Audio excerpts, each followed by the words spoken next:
Tengo 72 años. Me desperté en una casita medio derruida, sin calefacción, a 300 kilómetros de mi hogar. Mi departamento en el centro de Buenos Aires está hipotecado, mis cuentas vacías, y mi propio hijo tramitó un certificado de demencia a mi nombre. ¿Cómo terminé yo, ingeniero con 40 años de trayectoria, abandonado en una provincia remota? Mi historia real les hará mirar de otra manera las relaciones familiares. Me llamo José Ángel Mendívil. Hasta aquel fatídico día de marzo, cuando me derribó un derrame cerebral, me consideraba un hombre afortunado. Trabajé 40 años como ingeniero en una fábrica, serví honestamente en el ejército, crié a un hijo. Después del divorcio con mi esposa en los años 90 no soportó las dificultades económicas y se fue con un hombre más adinerado, yo solo saqué adelante a Valentino. El departamento de 3 ambientes en Palermo, que había obtenido aún en los años 80, era mi orgullo. 80 metros cuadrados, en el cuarto piso de un edificio de 9, con vista al patio donde crecían viejas jacarandás. Yo mismo hice las refacciones, cambié las cañerías, coloqué el parquet. Cada tabla, cada azulejo del baño fue puesto por mis propias manos. Valentino creció, cumplió con el servicio militar, se graduó en la Universidad Técnica. Estaba orgulloso de él, un muchacho alto, apuesto, inteligente. Eso sí, no le gustaba mucho trabajar, prefería empleos temporales, proyectos eventuales. Papá, ahora los tiempos son otros, decía, hay que buscar oportunidades, no quedarse en un mismo lugar 40 años. Quizás tenía razón, pero yo siempre pensé que la estabilidad es la base de la vida. Cuando Valentino cumplió 35, trajo a casa a Isolda, una chica 10 años menor, simpática, de mirada vivaz, pero algo en ella me inquietaba. Tal vez miraba demasiado rápido el departamento, o preguntaba con excesivo interés sobre mis ingresos y mi jubilación. O quizás solo era yo, celoso de la mujer que ahora compartía la vida de mi hijo. Al fin y al cabo, habíamos vivido solos tantos años. Se casaron 6 meses después. Una boda modesta en un restaurante, unas 30 personas. Les regalé un viaje a Brasil, gastando casi toda una bonificación que había ahorrado. Isolda me dio un beso en la mejilla y dijo, gracias, papá José Ángel. Sonó sincero, y pensé que tal vez me había equivocado con mis sospechas. Durante los 2 primeros años de matrimonio, alquilaron un pequeño departamento de una habitación en las afueras. Valentino trabajaba en una empresa de informática, Isolda como gerente en un salón de belleza. El dinero alcanzaba, pero sin lujos. Venían en las fiestas con regalos sencillos, vestían modestamente. Yo a veces los ayudaba con víveres, con algo para los servicios. ¿Qué se le va a hacer, familia? En 2019, Isolda quedó embarazada. Valentino irradiaba felicidad contando su futura paternidad. Yo también me alegraba, por fin tendría un nieto o una nieta. Pero entonces ocurrió algo que lo cambió todo.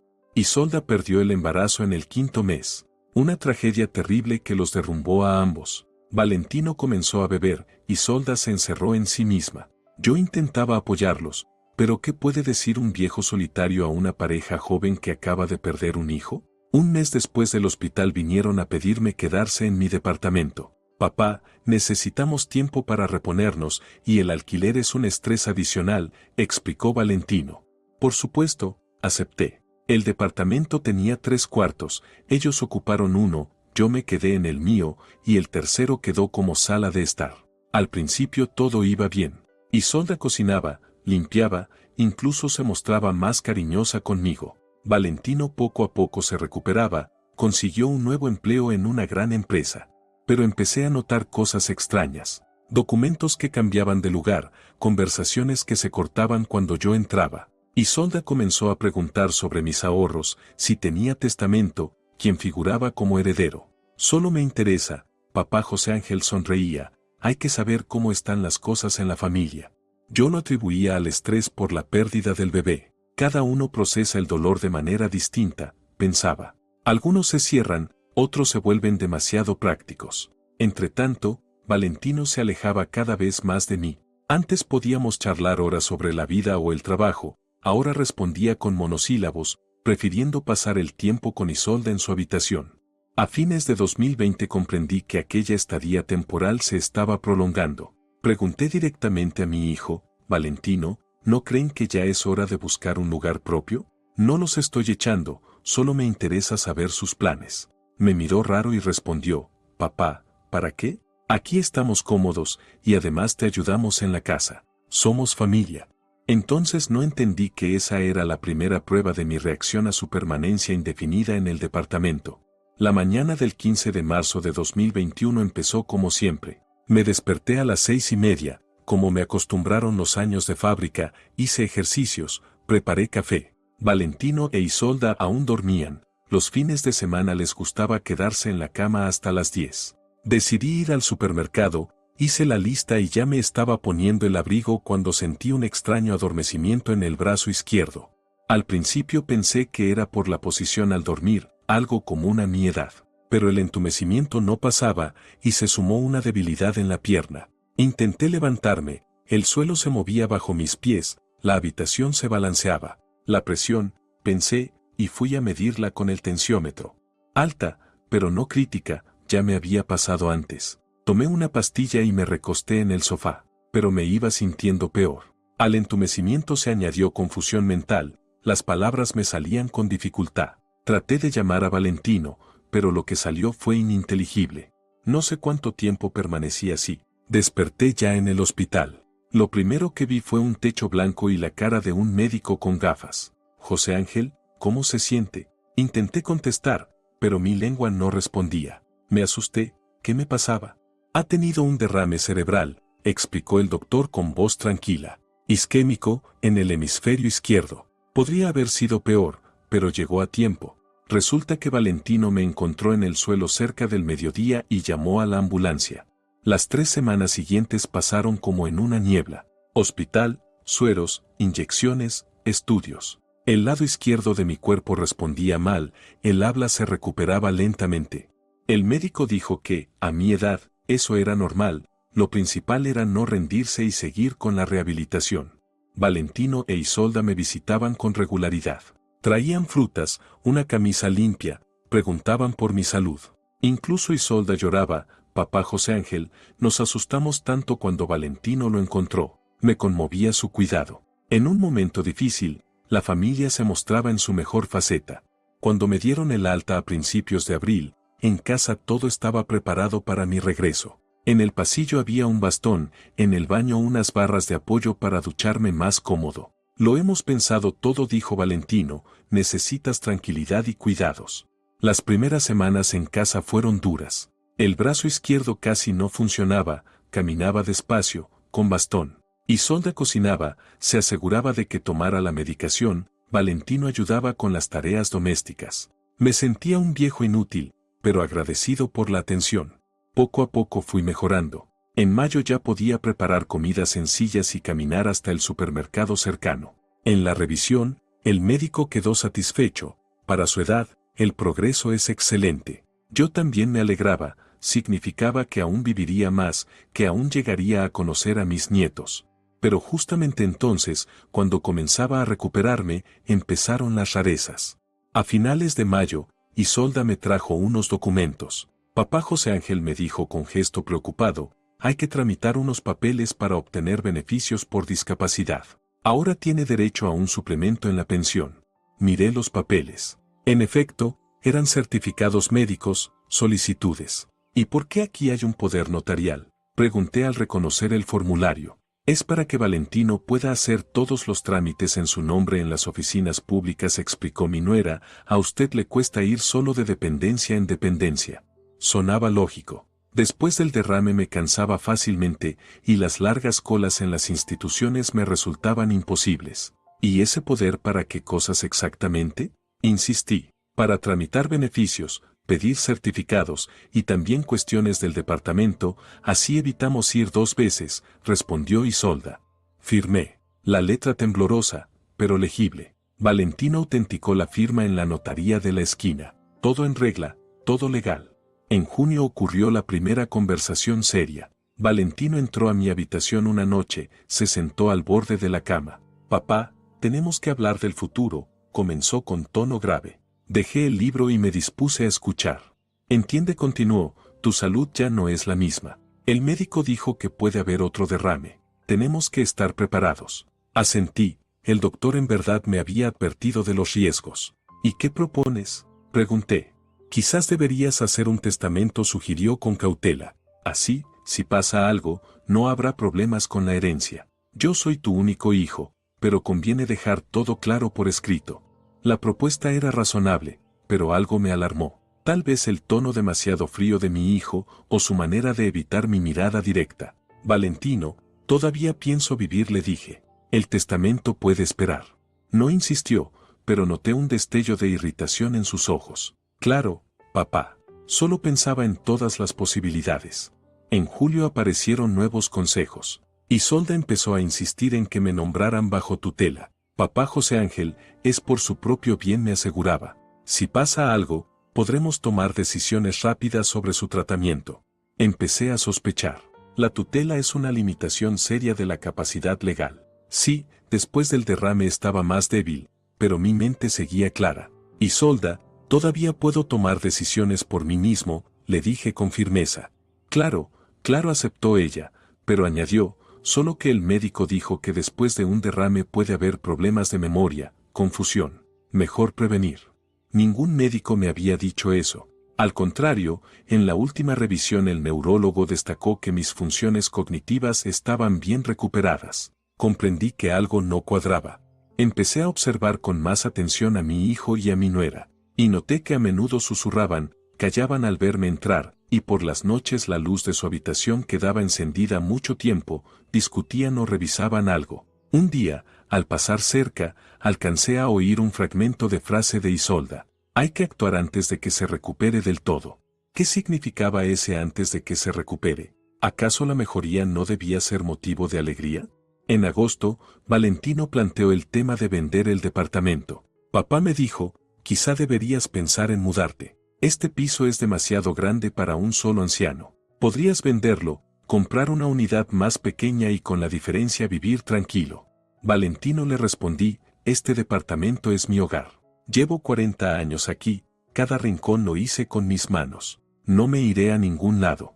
Pero piénsalo con lógica, insistió. Los gastos de servicio son altos, pronto necesitará reparaciones. ¿Y si tienes otro derrame? Estarás en el hospital y el piso vacío. Un razonamiento extraño para un hijo que vivía en ese mismo departamento. Pero aún no entendía que aquello era una prueba, un tanteo de mi disposición a aceptar voluntariamente ciertas decisiones.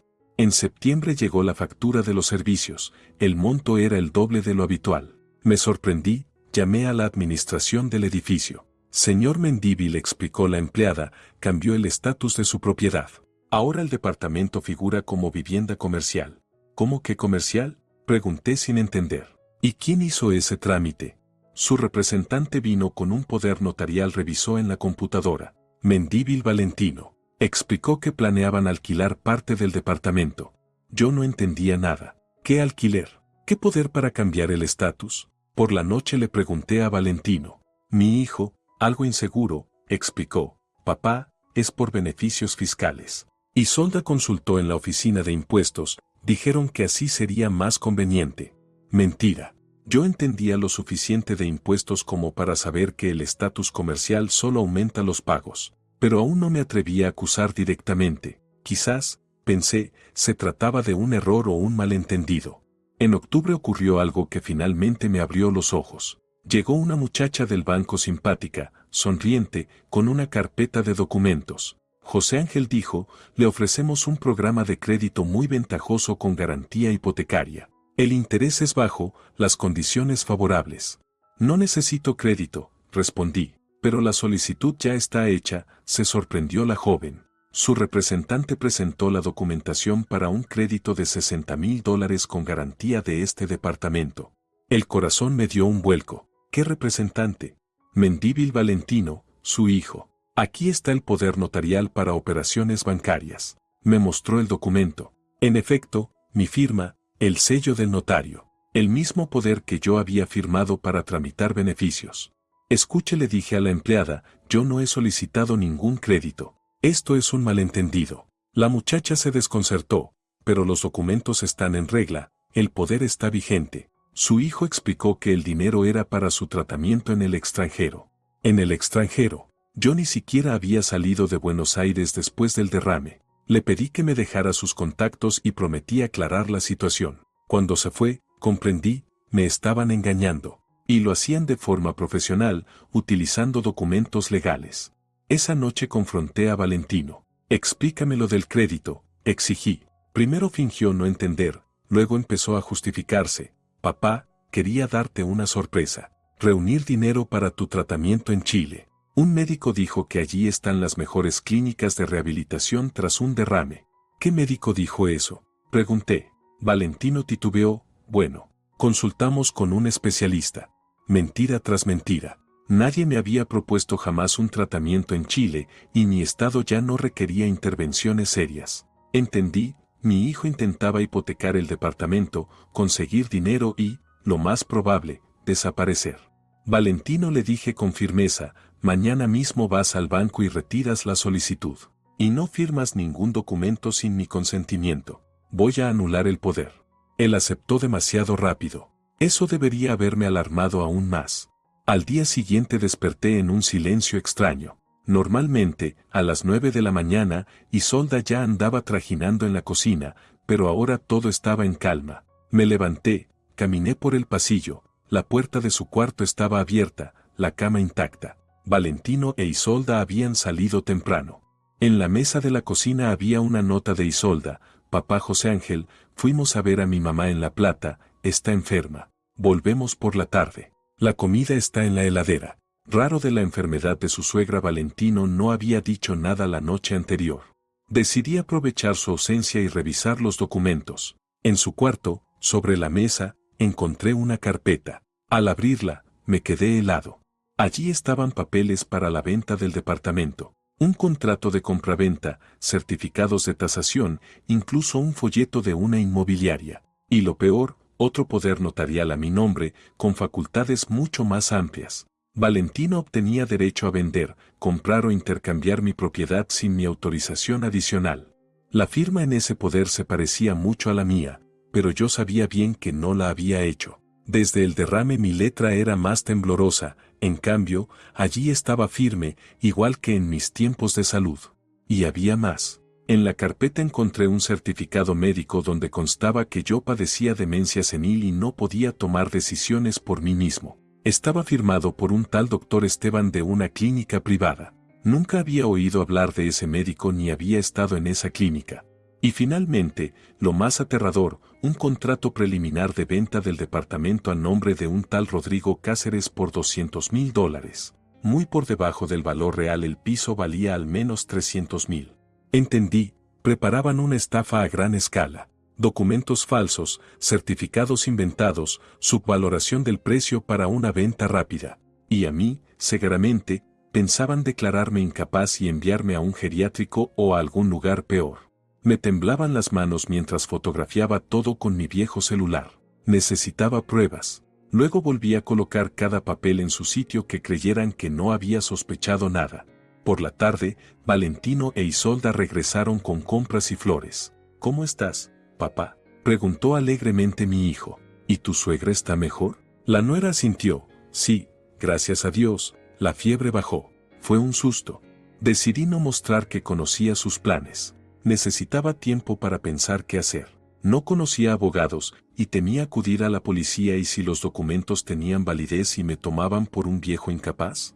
Durante la cena, Valentino, como de pasada, preguntó: papá, ¿te acuerdas de que fuimos juntos al notario en agosto? Me puse tenso. ¿En agosto? No recuerdo. Claro, prosiguió, aquel día estabas mal por el calor, quizá lo olvidaste. Firmamos documentos adicionales por si volvías a enfermarte. Mentira. En agosto yo estaba bien y no había ido con él a ningún notario. Pero Valentino estaba construyendo una coartada, hacer creer que yo mismo participé en esos trámites falsos, solo que lo había olvidado por la enfermedad. ¿Y qué documentos son esos?, pregunté con inocencia. Nada importante, se encogió de hombros mi hijo. Certificados médicos, un poder adicional para emergencias. El notario lo explicó todo. Ahora lo sabía con certeza, se estaban preparando para una estafa de antemano. Una firma falsificada, un certificado falso de demencia, la subvaloración del departamento, todo era parte de la misma cadena. Esa noche me quedé acostado pensando qué hacer. ¿Ir a la policía? Pero ellos tenían documentos con mis firmas, aunque fueran falsas. El notario los había validado, el certificado médico estaba expedido. ¿Quién le creería a un viejo después de un derrame contra una pareja joven con papeles en regla? Y a la mañana siguiente ocurrió algo que aceleró los acontecimientos. El 18 de noviembre me despertó el timbre de la puerta. En el umbral había dos personas, un hombre de traje y una mujer con una carpeta. ¿José Ángel Mendívil?, preguntó el hombre. Somos de la inmobiliaria Buenos Aires Propiedades. Venimos a concretar la operación de venta del departamento. El corazón se me fue al suelo. Habían decidido actuar sin mí. ¿Qué venta?, pregunté. Yo no vendo nada. La mujer sonrió. José Ángel, su hijo nos explicó todo. Por su enfermedad a veces olvida, pero la operación ya está lista. Aquí están los documentos. Me mostró el mismo contrato que yo había visto en la carpeta de Valentino. ¿Dónde está mi hijo?, pregunté. Valentino lo espera en la notaría, respondió el hombre. Nos pidió traerlo para firmar. Entendí, era el final. Me iban a llevar a la fuerza para firmar la venta. Y si me negaba, mostrarían el certificado de demencia y me declararían incapaz. Jurídicamente todo parecería legal. No voy a ir, dije con firmeza, y no firmaré nada. El departamento no se vende. Los agentes se miraron. José Ángel, dijo suavemente la mujer, entendemos que en su estado es difícil tomar decisiones, pero su hijo se preocupa por usted. El dinero de la venta servirá para su tratamiento y para asegurar su vejez. Mi estado es normal, repliqué. Y mi hijo no me cuida, me está robando. Los agentes no esperaban esa reacción. El hombre sacó el teléfono. Valentino, hay un problema. Su padre se niega a venir. 20 minutos después llegaron Valentino e Isolda. Mi hijo estaba agitado y furioso. Papá, ¿qué pasa?, me preguntó irritado. La gente pierde tiempo, el comprador espera y tú haciendo caprichos. No son caprichos, respondí. Me niego a vender el departamento. Y además, fuera de aquí con sus papeles falsos. Valentino palideció. ¿Papeles falsos? Papá, tú mismo firmaste todo. Solo que lo olvidaste por la enfermedad. Se volvió hacia los agentes. Disculpen, a veces mi padre tiene episodios de confusión después del derrame. Aquí está el certificado médico. Mostró aquel certificado falso de demencia. La mujer lo revisó con atención. Entiendo. Entonces, según el poder, la operación puede firmarla el hijo. Yo no autoricé a nadie a vender mi departamento, grité. Eso es una falsificación. Pero los agentes ya me miraban como a un anciano fuera de sí. El certificado médico había surtido efecto. Papá, tranquilízate, intentó calmarme Valentino. Necesitas tratamiento. Yo me encargaré de todo, encontraré una buena clínica. En su voz había tanto falsa ternura como una amenaza apenas velada. Isolda añadió, papá José Ángel, no somos sus enemigos. Solo queremos que viva tranquilo, sin preocupaciones. Vendemos este piso enorme, compramos un departamento más pequeño y con el resto del dinero vivirá sin carencias. ¿Y dónde está ese departamentito?, pregunté. Los esposos se miraron. Hemos encontrado una opción excelente, dijo Isolda. En la provincia de Córdoba, en una zona ecológica. Aire puro, naturaleza, silencio. Córdoba. Lejos de la ciudad, de conocidos, de cualquier posibilidad de pedir ayuda. Entendí. Querían esconderme en el campo, donde nadie pudiera interferir en su estafa. No iré a ningún lado, dije. Este es mi departamento y aquí viviré. Valentino perdió la paciencia. Papá, basta de terquedad. Eres un viejo enfermo, incapaz de tomar decisiones sensatas. Nosotros somos tu familia y sabemos lo que es mejor para ti. Los agentes observaban en silencio la escena familiar. Finalmente, el hombre dijo, quizá convenga posponer la operación hasta aclarar la situación. Valentino se volvió bruscamente, aquí no se pospone nada. Los documentos están en regla, hay comprador. Procedan. Pero la mujer negó con la cabeza. Valentino, con esta resistencia activa del propietario no podemos garantizar la legalidad de la operación. Hace falta una confirmación adicional de su capacidad legal. Mi hijo y mi nuera se quedaron solos. Los agentes se marcharon, prometiendo revisar la situación. Yo entendía, simplemente no querían involucrarse en una transacción problemática, pero Valentino e Isolda no se rendían. Esa noche me sometieron a un verdadero interrogatorio. Papá, dijo Valentino con dureza, o firmas los documentos de la venta, o te ponemos bajo tutela y decidimos todo nosotros. Inténtenlo, respondí. Isolda añadió, papá José Ángel, debe comprender, después del derrame su estado es inestable. Tenemos mucho que decirle a los médicos sobre su comportamiento, memoria y lucidez. La amenaza era clara. Pensaban declararme incapaz a través de un juez, usando certificados falsos y el testimonio de familiares preocupados. Y yo, un viejo después de un derrame, difícilmente podría defenderme. Entonces tomé una decisión.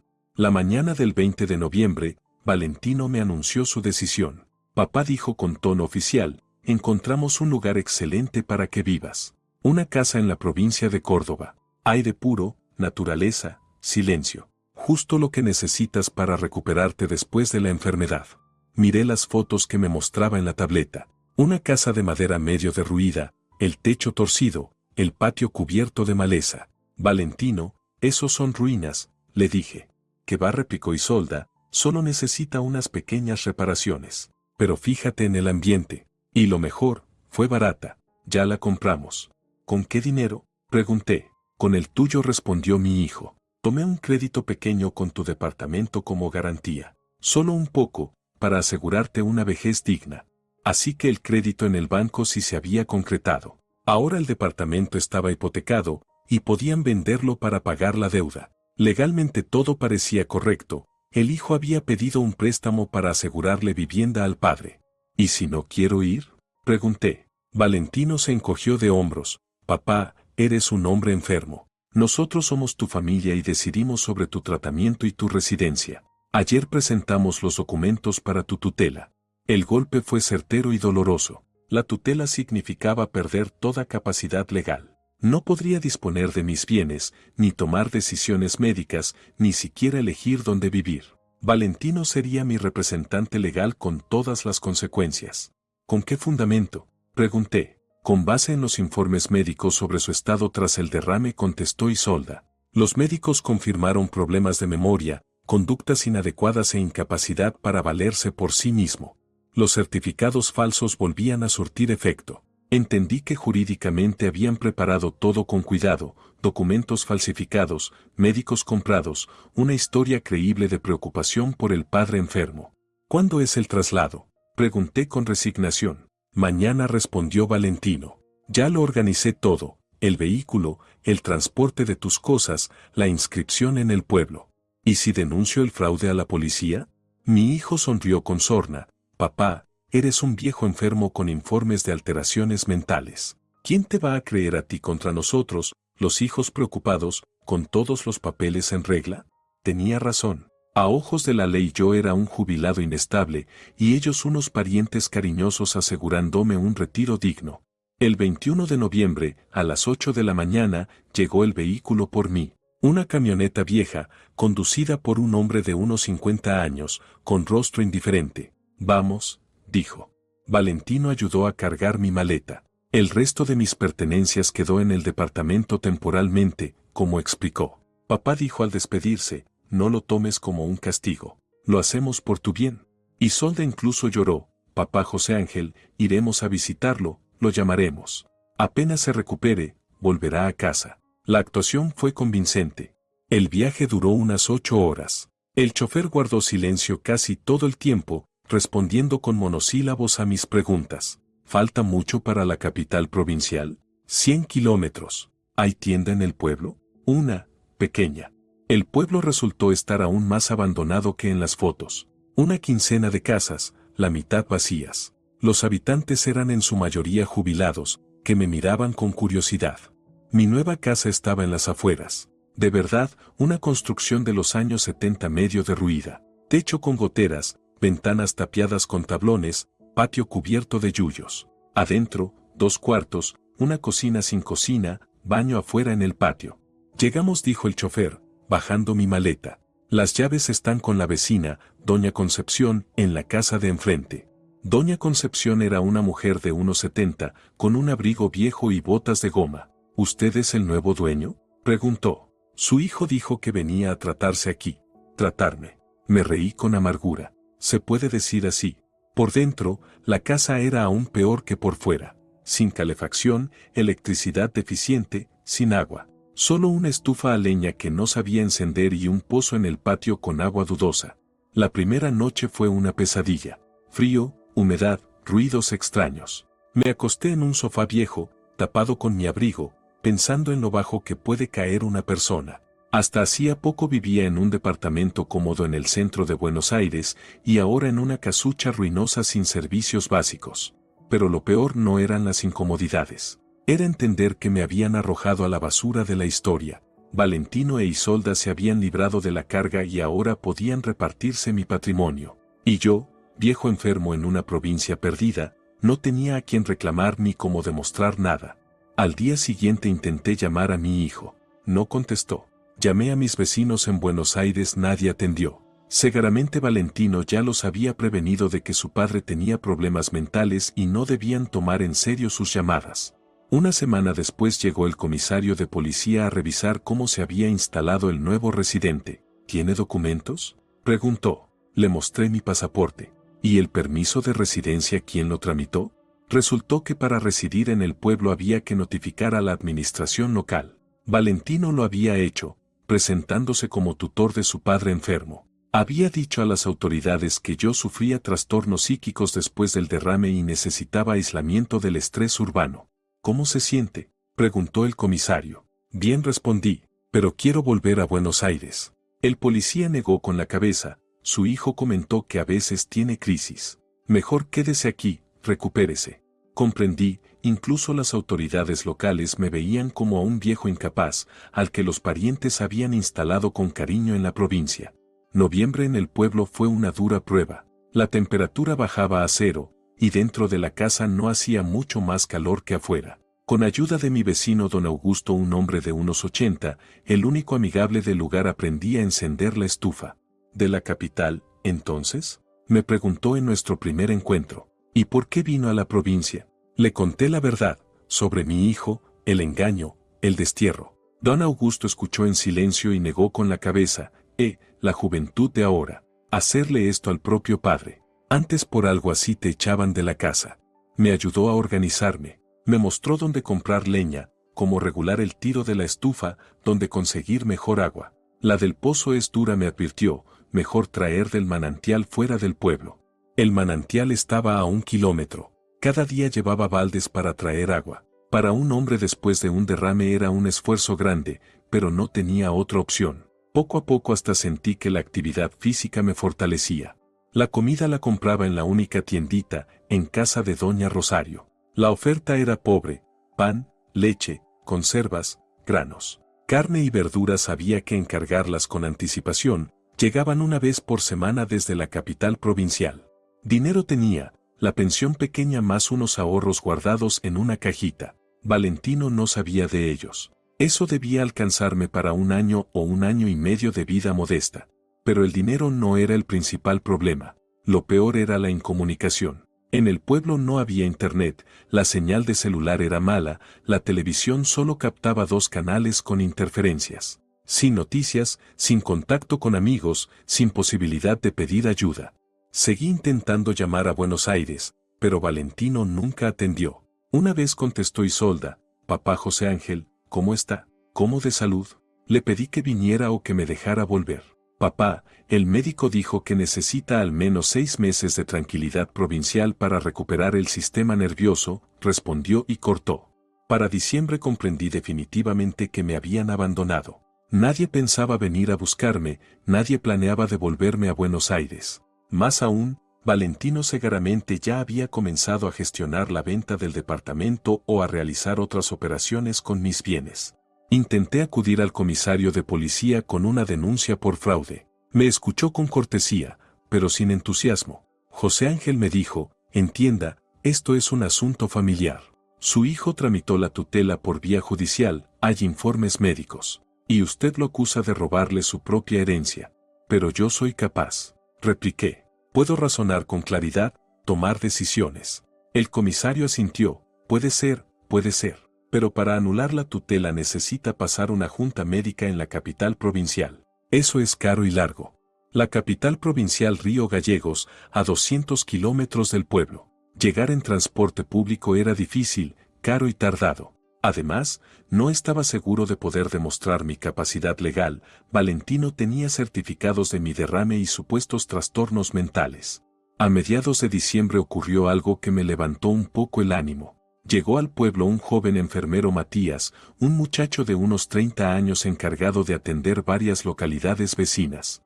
Vino a verme para presentarse y revisar mi estado de salud. Escuché que tenemos un nuevo vecino, me dijo, después de un derrame. Le conté mi historia sobre la enfermedad y también sobre los problemas familiares. Matías escuchó con atención. José Ángel dijo, a mí me parece que con su cabeza todo está bien. Habla claro, piensa con lógica, tiene buena memoria. Si quiere, puedo darle un certificado de capacidad.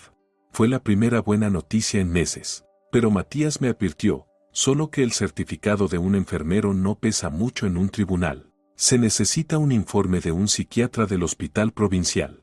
De todos modos, le pedí que lo redactara. Al menos tendría algún documento que confirmara mi lucidez.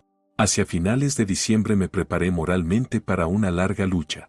En primavera, cuando hiciera más calor, iría a Río Gallegos, pasaría la junta médica e intentaría anular la tutela en los tribunales.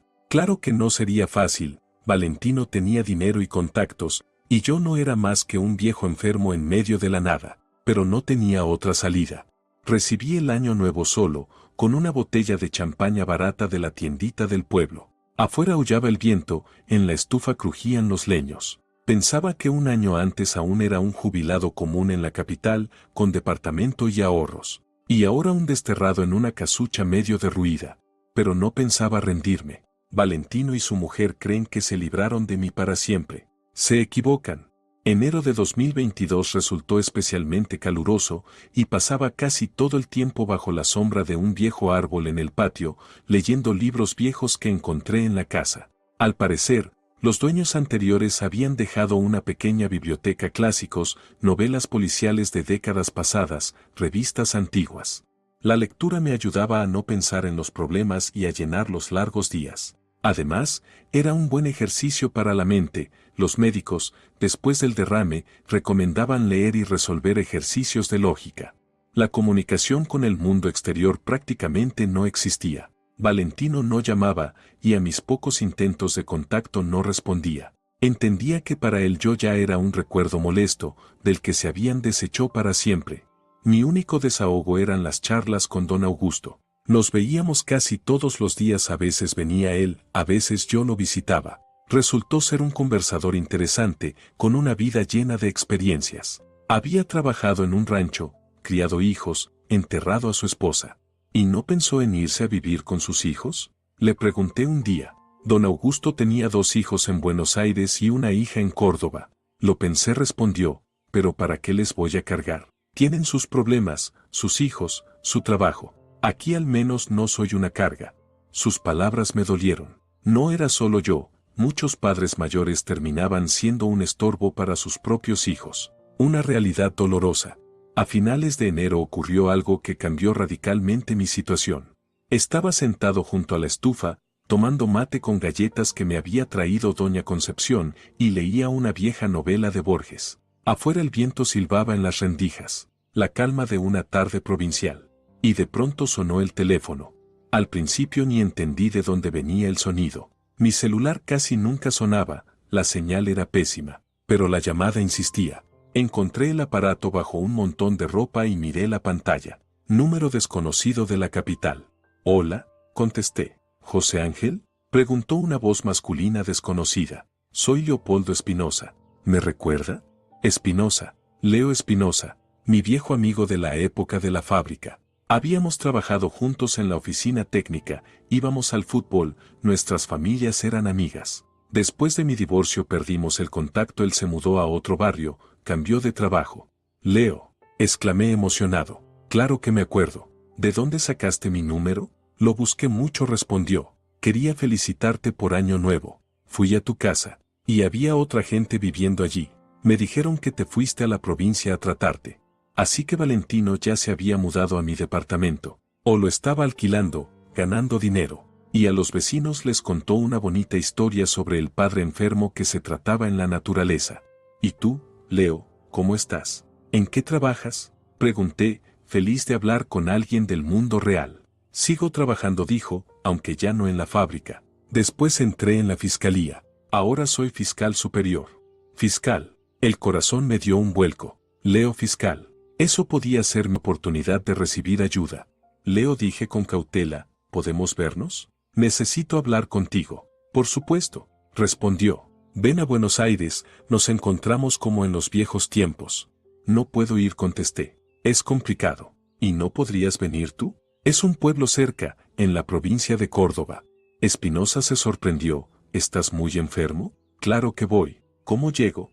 Le expliqué el camino y quedamos en vernos en una semana. Colgué y comprendí que, por primera vez en meses, sentía esperanza. Leo era un hombre honesto y un abogado experimentado. Si alguien podía ayudarme, era él. Pasé la semana preparándome para el encuentro. Reuní todos los documentos que tenía, escribí la cronología de los hechos, preparé preguntas. Lo principal era convencer a mi amigo de que yo era lúcido y capaz, no un viejo con paranoia. El 8 de febrero, a las 2 de la tarde, un coche negro se detuvo frente a mi casa. Bajó un hombre de unos 60 años, alto, canoso, traje caro. Leo había envejecido, pero mantenía la postura militar y la mirada aguda. José Ángel, exclamó, abrazándome. ¿Qué aspecto tienes? Has adelgazado, envejecido. No ha sido fácil, respondí. Pasa, te cuento. Dentro, Leo miraba alrededor con sorpresa mal disimulada. La vieja estufa, los muebles sencillos, la falta de comodidades. No era lo que esperaba. José Ángel, dijo con cautela, ¿seguro que aquí te estás tratando? ¿O es alguna terapia extrema? Lo senté a la mesa, puse la pava sobre la estufa y empecé a contarle todo. Sobre el derrame, la conducta sospechosa de mi hijo y mi nuera, los documentos falsos, la presión para vender el departamento, el traslado forzado a la provincia. Leo escuchaba con atención, haciendo preguntas puntuales. Cuando terminé, guardó silencio un rato y luego dijo, José Ángel, si todo es como cuentas, esto es penal. Fraude agravado, coacción, falsificación de documentos. ¿Pero cómo lo pruebo? Pregunté. Ellos tienen certificados de mi incapacidad, poderes con mis firmas. Leo sonrió. José Ángel, llevo 30 años en la fiscalía. Los documentos falsos son mi especialidad. Si hay una falsificación, la encontraré. Tomó mi teléfono y marcó un número. ¿Valentino?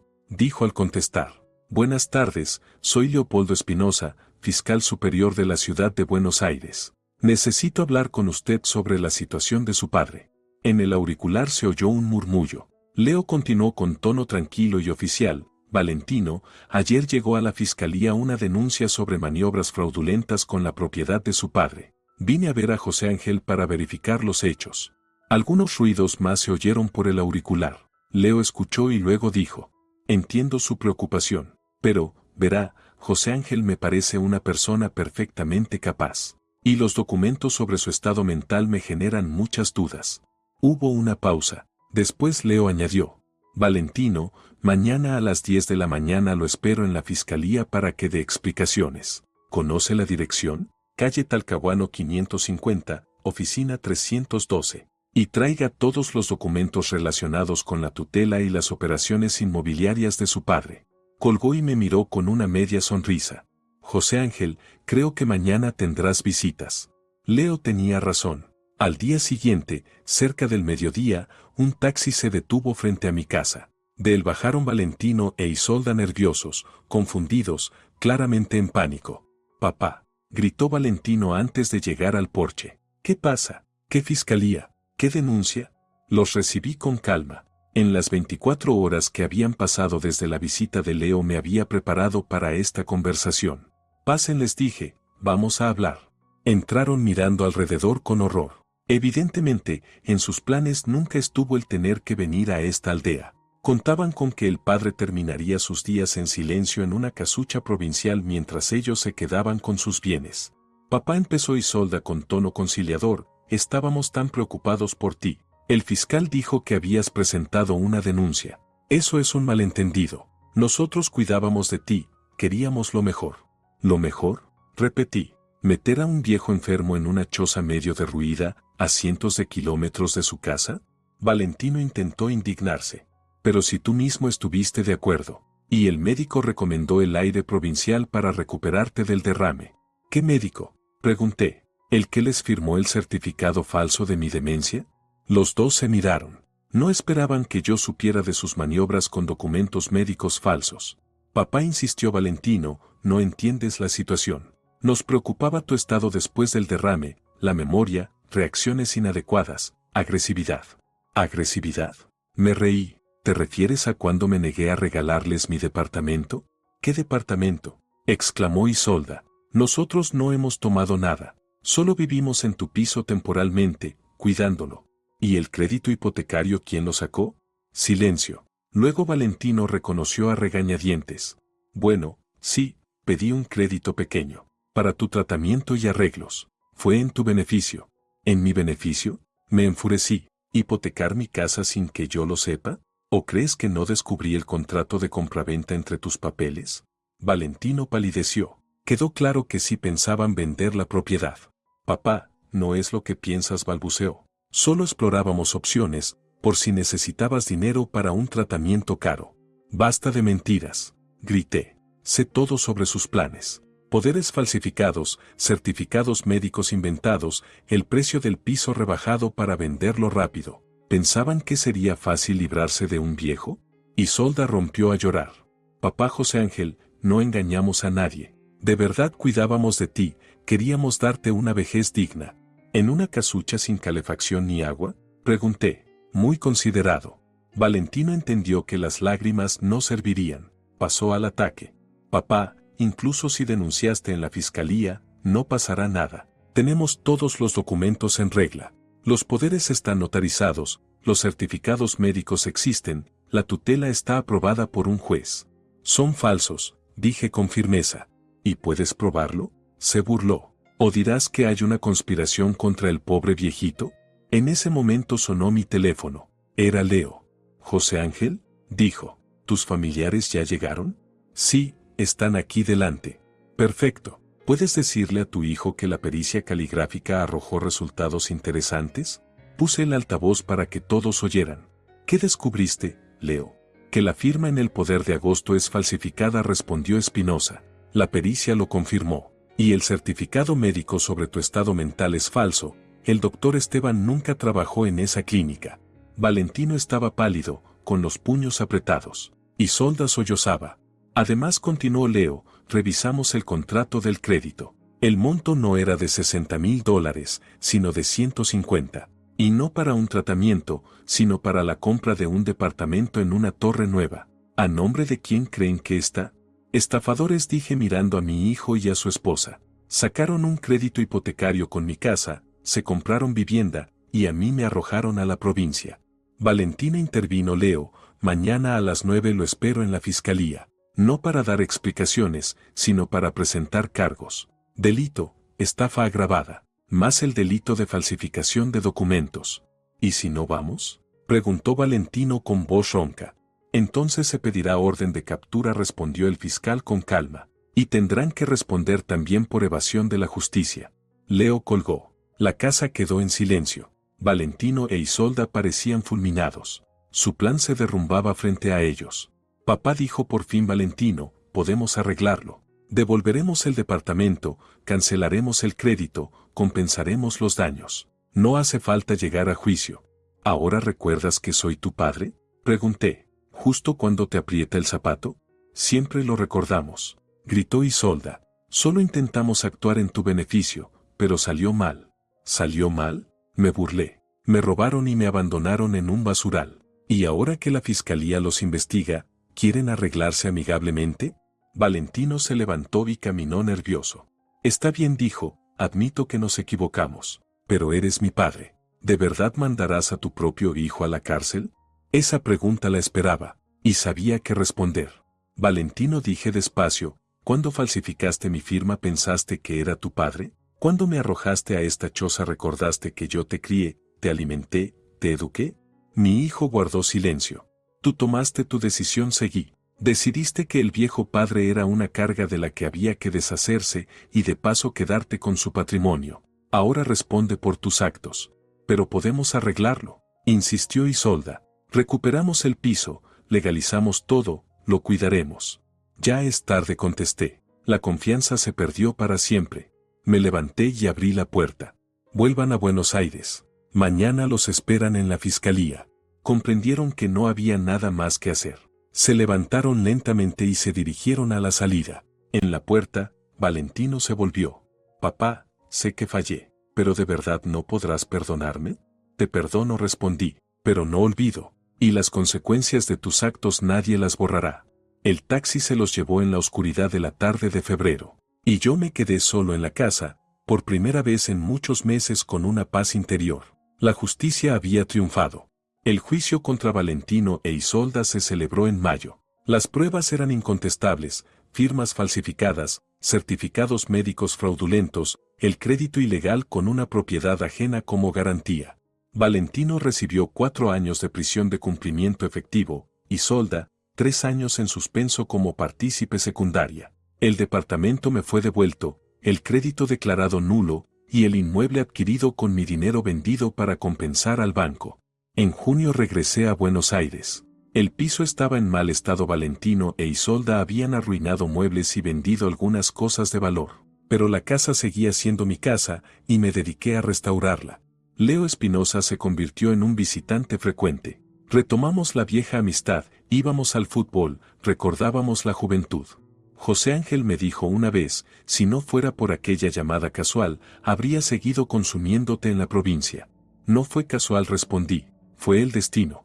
Con el tiempo empecé a notar que la historia con mi hijo, por dolorosa que fuera, me había enseñado algo. Me volví más cauto en las relaciones con la gente, pero también aprendí a valorar más la amistad verdadera. Comprendí que en la vejez no importan los parientes de sangre, sino quienes realmente se preocupan por ti. Valentino me escribió varias cartas desde la cárcel. Pedía perdón, prometía cambiar, suplicaba ayuda. Yo respondí solo a la primera, brevemente. Hijo, te perdono, pero la confianza ya no existe. Cumple tu condena con dignidad y empieza la vida de nuevo. Isolda desapareció después del juicio. Escuché que se mudó a otra ciudad y se casó con un empresario. Al parecer, encontró una nueva víctima para sus aventuras. Ahora tengo 74 años. Vivo solo en mi departamento de 3 habitaciones, lo mantengo en orden, leo, a veces me encuentro con amigos. La salud, gracias a Dios, todavía me permite llevar una vida independiente. A veces recuerdo aquellos meses en la casucha provincial. Sí, fue una época dura, soledad, desesperación. Pero justamente allí, en lo profundo de Córdoba, entendí una verdad simple: a una persona se la puede robar, engañar, incluso traicionar, pero quebrarla solo con su consentimiento. Y yo no consentí. Visito a don Augusto cada verano. Voy en colectivo, le llevo regalos de Buenos Aires, nos sentamos largo rato en su pórtico conversando sobre la vida. Bueno, José Ángel, se ríe él, ¿no te arrepientes de haber venido a la provincia? No me arrepiento, le respondo. Aprendí mucho. Y es verdad. Aquel invierno en la provincia fue para mí una universidad de la vida. Comprendí lo que es la soledad verdadera y cómo superarla. Descubrí de qué son capaces los más cercanos cuando se trata de dinero. Y lo principal, me convencí de que la justicia en este mundo existe, solo que a veces hay que ayudarla un poco. La historia con Valentino e Isolda hace tiempo se volvió un dicho en nuestro barrio. Ahora los vecinos me tratan con respeto, dicen que no me dejé pisotear, que supe defender mis derechos. Y los parientes jóvenes de otros jubilados se volvieron más cautos en sus intentos de ayudar a los viejos a resolver asuntos de bienes. El mundo está lleno de ancianos a los que engañan, roban y abandonan sus propios hijos. Muchos se resignan, pensando que luchar es inútil. Mi historia es para ellos, para quienes creen que en la vejez uno queda indefenso y sin derechos. No es así. A cualquier edad se puede y se debe luchar por la dignidad, los derechos, la justicia. Lo esencial es no rendirse y creer en que la verdad tarde o temprano triunfará. Y si a tu lado hay un amigo verdadero, considérate afortunado. No son muchos, pero existen. Y cuando llega la hora difícil, son ellos quienes tienden la mano. Gracias, Leo Espinosa. Gracias por no olvidar a un viejo amigo y ayudar a restablecer la justicia. Sin tu llamada aquella noche de febrero, mi historia habría terminado de un modo muy distinto.